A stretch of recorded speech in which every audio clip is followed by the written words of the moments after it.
Shalom sahabat semua dan salam sejahtera. Marilah kita memulakan hari kita dengan menyantap firman Tuhan. Sarapan kasih yang membawa terang bagi jalan kita serta kesegaran bagi jiwa kita. Dalam Kejadian 20 ayat 2, firman Tuhan menyatakan, Abraham berkata tentang Sarah istrinya, "Dia saudaraku." Lalu Abimelekh, Raja Gerar, menyuruh mengambil Sarah. Sahabat semua, kisah ini mengulangi satu insiden serupa yang berlaku dalam Kejadian 12. Sewaktu Abraham berada di Mesir, sekali lagi di tanah asing, di kota Gerar, Abraham menyembunyikan identiti sebenar hubungannya dengan Sarah dan mengakui bahwa dia adalah saudaranya. Alasan Abraham, ketakutan. Dia berkata, "Aku pikir tidak ada takut akan Allah di tempat ini, dan mereka akan membunuh aku karena istriku." Kejadian 20 ayat 11.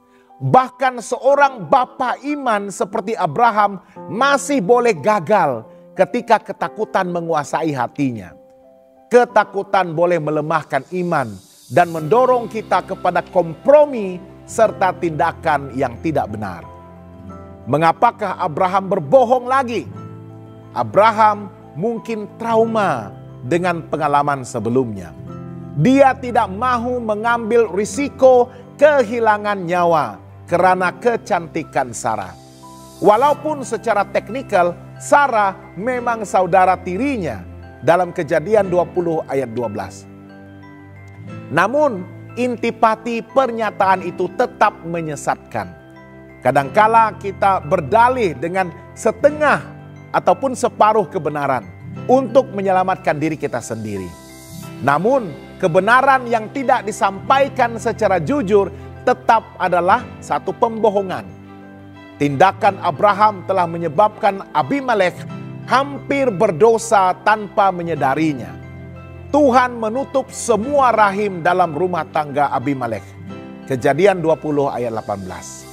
Abimelekh ditegur langsung oleh Tuhan dalam mimpi, tetapi juga diberi peluang untuk bertindak benar.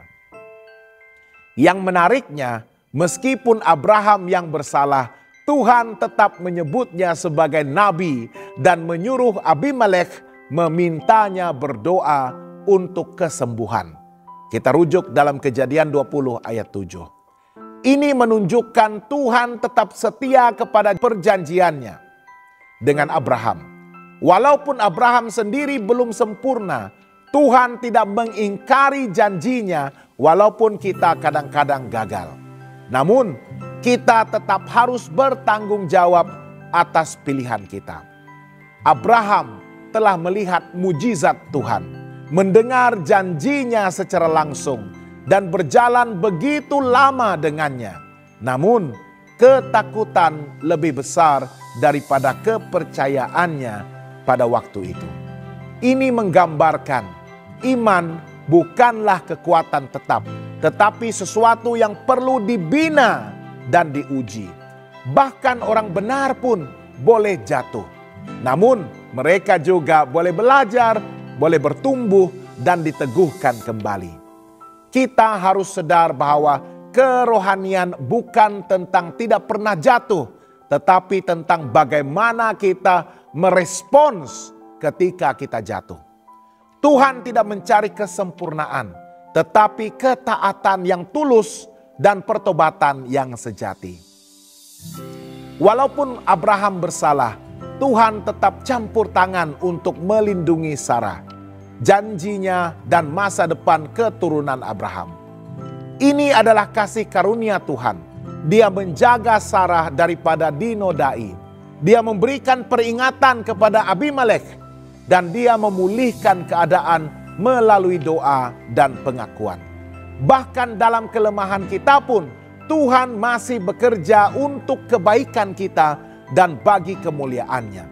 Kasih karunia Tuhan lebih besar daripada kegagalan kita. Sahabat yang dikasihi Tuhan, kisah Abraham di Gerar mengajar kita bahwa ketakutan dapat mengalahkan iman, jika kita tidak berhati-hati. Kebohongan, walaupun kecil, tetap membawa akibat yang besar. Tuhan tetap setia walaupun kita kadang-kadang tidak setia. Kita harus belajar dari kegagalan dan bertumbuh dalam iman. Janganlah biarkan ketakutan memimpin keputusan kita. Biarlah iman kepada Tuhan yang memimpin.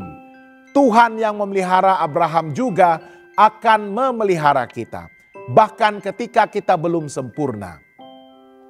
Jangan lupa untuk melayari dan subscribe saluran YouTube kami di youtube.com/@hopetv Malay. Tuhan memberkati dan selamat bersarapan.